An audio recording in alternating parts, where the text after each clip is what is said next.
നാല് ചക്രം കയ്യിൽ വന്നാൽ മനുഷ്യൻ അഹങ്കാരിയാവും.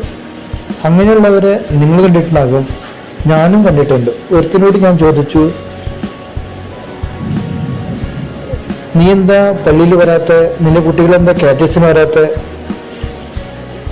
അതൊക്കെ ഇന്നത്തെ കാലത്ത് ചോദിക്കാൻ പറ്റാവുന്ന ചോദ്യമാണോ? കാറ്റീസിനൊക്കെ വന്നിട്ട്, പള്ളിയിലേക്ക് വന്നിട്ട് എന്ത് നേട്ടമാണ് ഉള്ളത്? കഴിഞ്ഞ ആഴ്ച അവര് വീക്കെൻഡിൽ ഒന്ന് കറങ്ങാൻ പോയതാണ്. ഒരു പുച്ഛ മനോഭാവത്തോടെയാണ് അവൻ ഇതിനെക്കുറിച്ചൊക്കെ സംസാരിച്ചത്. എനിക്ക് പെട്ടെന്ന് ഓർമ്മ വന്നത് ബാബൽ ഗോപുരത്തിൻ്റെ കാര്യമാണ്. ഇന്ന് വചനത്തിൽ പറയുക, ഭോഷണ ധനികന്റെ ഉപമ പറഞ്ഞുകൊണ്ട് തനിക്ക് വേണ്ടി ജീവിച്ച ആ മനുഷ്യന് ഉണ്ടായ വീഴ്ചയെക്കുറിച്ചാണ്.